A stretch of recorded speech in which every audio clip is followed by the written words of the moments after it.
नमस्कार मंडळी, श्री स्वामी समर्थ. मकर संक्रांतीच्या दिवशी काय करावे व काय करू नये संपूर्ण माहिती. आठवण सूर्याची, साठवण स्नेहाची, कणभर तीळ मनभर प्रेम, गुळाचा गोडवा स्नेह वाढवा, तिरगुळ घ्या गोड गोड बोला. मकर संक्रांतीच्या तुम्हा सर्वांना खूप खूप शुभेच्छा.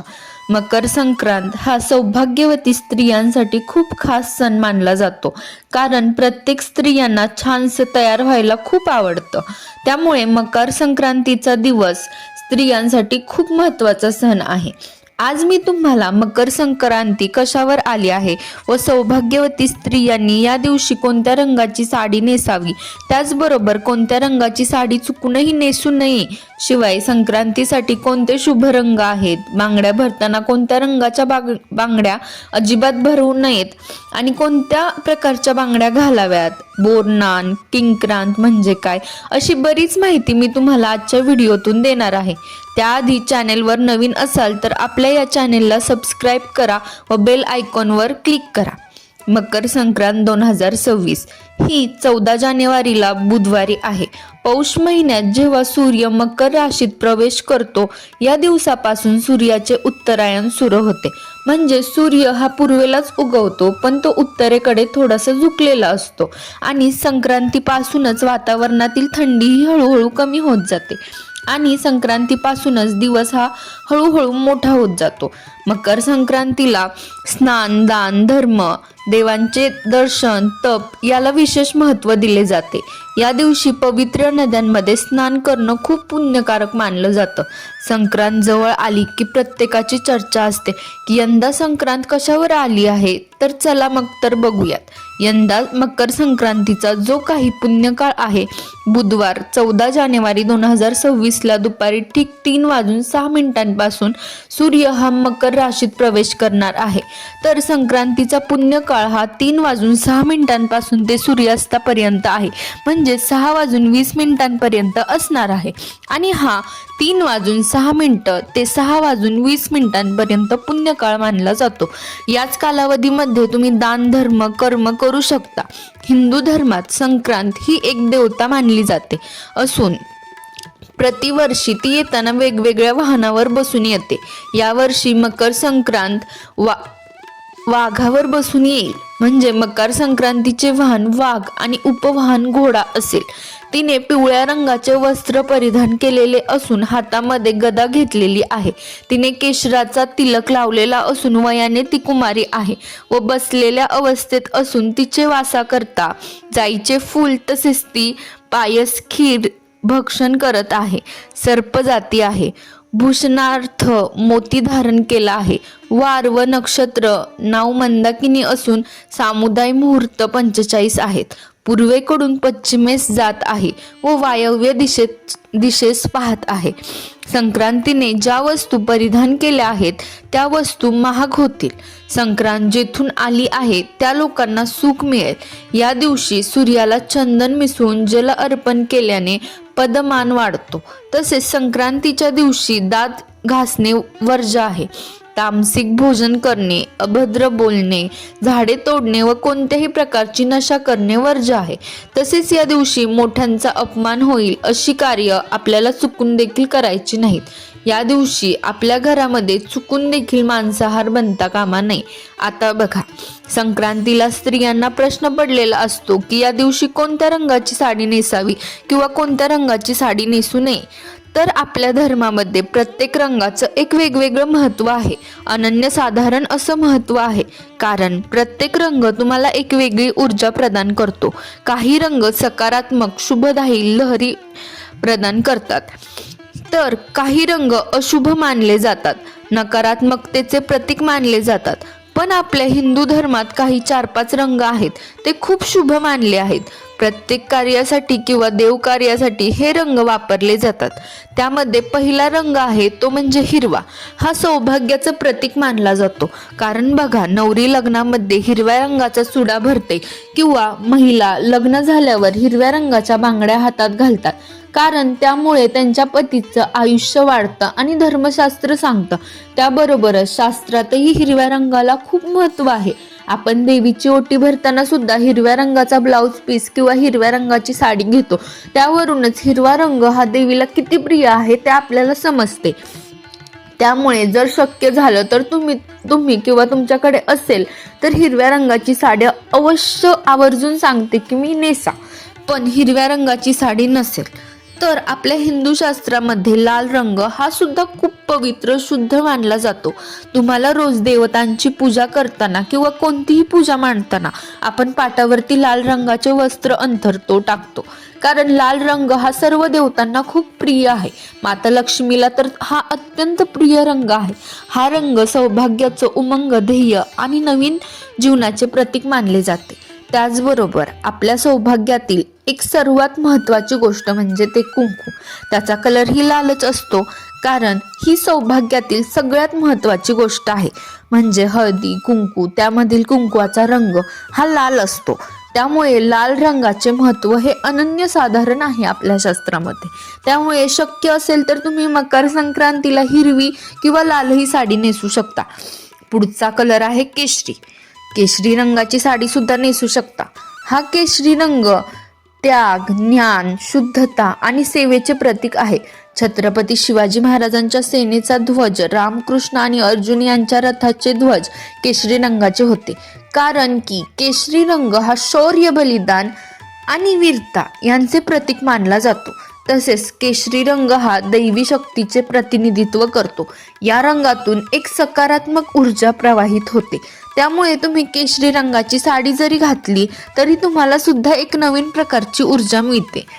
त्यानंतर सर्वात स्त्री वर्गाचा आवडता रंग म्हणजे गुलाबी रंग. गुलाबी हा प्रत्येक स्त्रीला हा गुलाबी रंग खूपच आवडत असतो. गुलाबी रंग हा प्रेमाचा रंग मानला जातो. तसेच हा रंग आनंदाचे प्रतीक सुद्धा मानलं जातं. गुलाबी रंग हा नेहमी स्त्रियांना आकर्षित करत असतो. स्त्रीचं वय काहीही असो तरी देखील त्यांना गुलाबी रंग हा आवडतोच. गुलाबी रंगाचे कपडे परिधान केल्यामुळे आपलं मन देखील खूप प्रसन्न होऊन जातं. एक वेगळीच एनर्जी आपल्याला मिळत असते. गुलाबी रंगामुळे सुख, समाधान येतं आणि मन सुद्धा शांत राहतं. त्यामुळे गुलाबी रंगाचं एक वेगळंच अनन्यसाधारण महत्त्व आपल्या हिंदू धर्मात आहे. त्यामुळे तुम्हाला संक्रांतीला गुलाबी रंगाची साडी नेसू वाटत असेल तर तीही तुम्ही नेसू शकता. हे झाले शुभ रंग. आणि संक्रांती दिवशी अशा रंगांचे कपडे परिधान केल्यामुळे हे रंग बाहेरची उष्णता शोषून घेतात आणि आपले शरीर उबदार ठेवतात. थंडीपासून आपलं संरक्षण व्हावं म्हणून गडद रंगाचे कपडे या दिवशी घातले जातात. त्याचबरोबर तुम्ही चिंतामणी कलर, पोपटी कलर, राणी कलर, क्रीम कलर अशा कलरच्या साड्या सुद्धा तुम्ही नेसू शकता. तसेच या दिवशी काळ्या रंगाची साडी आवर्जून घातली जाते, कारण या सर्व रंगांच्या साड्या तुम्ही या दिवशी नेसू शकता. फक्त पिवळ्या रंगाची साडी नेसायची नाही, कारण संक्रांती देवीने ज्या रंगाचे वस्त्र परिधान केलेले असते त्या रंगाची साडी किंवा वस्त्र या दिवशी परिधान करू नये असं सांगितलं जातं. म्हणजे ही पद्धत पूर्वीपासून चालत आलेली आहे. यावर्षी म्हणजे 2026ला यंदा संक्रांत पिवळ्या रंगावर आली आहे. त्यामुळे यावर्षी संक्रांतीला पिवळ्या रंगाची साडी आपण चुकूनही नेसायची नाही. त्यानंतर बांगड्यांबद्दल सांगायचं झालं तर संक्रांतीला प्रत्येक स्त्रिया बांगड्या भरत असतात. 16 शृंगार यामध्ये बांगड्यांचा समावेश असतो. त्यामुळे आपल्या हिंदू धर्मात बांगड्यांना सुद्धा खूप महत्त्व आहे. संक्रांतीला सर्व स्त्रिया छान काठापदराच्या साड्या घालतात, हळदी कुंकू करतात, तिळगुळ देतात आणि त्यामुळे आपल्या हातामध्ये दोन तरी काचेच्या बांगड्या असायलाच पाहिजे. तुम्ही हिरव्या रंगाच्या बांगड्या घालण्याचा प्रयत्न करा, कारण हिरवा रंग हा शुभ आणि सौभाग्याचं प्रतीक मानलं जातो. आणि असं सुद्धा म्हणतात की हिरव्या रंगाच्या बांगड्या घातल्यामुळे आपल्या सौभाग्यामध्ये वाढ होते, म्हणजे आपल्या पतीचे आयुष्य देखील खूप वाढते असं धर्मशास्त्र सांगते. त्यामुळे शक्यतो तुम्ही काचेच्या आणि हिरव्या रंगाच्या बांगड्या घाला. बांगड्या घालताना एका हातामध्ये 6 आणि दुसऱ्या हातामध्ये 7 अशा प्रकारच्या घालायच्या आहेत. बांगड्या घालण्याचे नियम देखील आहेत. आपण कासाराकडे गेलो असता तो आपल्याला अशाच प्रकारे बांगड्या भरतो, म्हणजे एका हातामध्ये एक बांगडी जास्त घालायची. मग बांगड्या तुम्ही कितीही घालू शकता. आपण यावर्षी मकर संक्रांतीला बांगड्या घालू तेव्हा पिवळ्या रंगाच्या बांगड्या आपल्याला घालायच्या नाहीत. मकर संक्रांतीला बांगड्या घालत असताना हिरव्या काचेच्या बांगड्यांसोबत लाखीची एक एक बांगडी का होईना तुम्ही नक्की घाला. हिरव्या काचेच्या बांगड्या घालण्याचा अनन्यसाधारण महत्त्व आहे. तुम्ही सोन्याच्या कितीही बांगड्या घातल्या तरी देखील काचेच्या हिरव्या बांगड्या आवर्जून घाला. बांगड्या घालत असताना मेटलच्या बांगड्या किंवा प्लास्टिकच्या बांगड्या चुकून देखील घालू नका. पिचक्या बांगड्या हातामध्ये ठेवू नका. त्यामुळे आपल्या घरामध्ये दरिद्र आणि त्याच प्रकारे पिचक्या बांगड्या असतील तर लगेच त्या हातामधून दूर करा. आता सगळ्यांना पडलेला महत्त्वाचा प्रश्न, तो म्हणजे पिवळ्या रंगावरती संक्रांत आली आहे, या कारणाने आपण हळदी कुंकू लावावे का, हळद लावावी का? तर हळद ही पिवळ्या रंगाची असते, तरी देखील आपण हळद लावू शकतो, कारण की देवीने केशराचा टिळा लावलेला आहे. त्यासाठी केशराचा जो टिळा आहे तर तो आपल्याला या दिवशी लावायचा नाही. आणि आपण पिवळ्या रंगाची हळद वापरली तरी काही हरकत नाही. फक्त वस्त्रासाठी आपल्याला पिवळा रंग जो आहे तर तो वर्ज्य करायचा आहे. सणासुदीला आपण दागिने घालत असतो, कारण की दागिन्यांशिवाय आपल्याला कोणताही शृंगार कंप्लीट होत नाही. तर सोन्याचे दागिने किंवा पिवळ्या रंगाचे असतात. तर मकर संक्रांतीला सोन्याचे दागिने घालावे का असा प्रश्न देखील बरेच जण विचारतात. तर दागिने तुम्ही घालू शकता, कारण फक्त आपल्याला वस्त्राचा जो रंग आहे तो पिवळा आपल्याला वर्ज्य करायचा आहे. सोन्याचे दागिने, हळद तुम्ही वापरू शकता. यामध्ये मकर संक्रांतीला संक्रांती देवीने मोती धारण केलेला आहे, त्यासाठी तुम्ही मोत्याचे दागिने जे आहेत तर ते दागिने वापरायचे नाहीत. त्या व्यतिरिक्त तुम्ही सोन्याचे दागिने वापरू शकता. यावर्षी संक्रांती देवीने वासाकरिता जाईचे फूल घेतलेले आहे. त्यासाठी आपल्याला जाईच्या फुलाचा गजरा हा अजिबात घालायचा नाही. त्या व्यतिरिक्त तुम्ही गुलाब, शेवंती, मोगरा, अबोली अशा फुलांचा गजरा घातला तर काही हरकत नाही. फक्त आपल्याला जाईच्या फुलांचा गजरा हा वर्ज्य करायचा आहे. यावर्षी संक्रांती देवीने पायस भक्षण करीत आहे. म्हणजे पायस म्हणजे खीर. तर या दिवशी खीर आपल्याला चुकून देखील खायची नाही किंवा करायची नाही. तुम्ही कोणतीही खीर या दिवशी खाऊ शकता, खाऊ नका, कारण देवी जे करत आहे ते आपण करू नये असं सांगितलं जातं. त्यासाठी ती पायस भक्षण करत आहे, म्हणजे खीर खात आहे. त्यासाठी त्या दिवशी आपल्याला खीर घरामध्ये बनवायची नाही. मकर संक्रांतीच्या दिवशी दान करण्याला अनन्यसाधारण असं महत्त्व आहे. या दिवशी तुम्ही नवे भांडे, गाईला घास, तीळ, पात्र, गूळ, तीळ, सोने, भूमी, गाय, वस्त्र, घोडा इत्यादी यथाशक्ती दान करू शकता. बुधवारी 14 जानेवारी संक्रांत हा सण साजरा केला जाईल. तर गुरुवारी 15 जानेवारी रोजी करी दिन म्हणजे किंक्रांत हा सण साजरा केला जाईल. फार वर्षापूर्वी किंक्रासूर नावाचा एक राक्षस होता. तो लोकांना फार पीडा देई. त्याला मारण्यासाठी देवीने संक्रांतीचे रूप घेतले. या संक्रांती देवीने किंक्रासुराला ठार केले आणि लोकांना सुखी केले.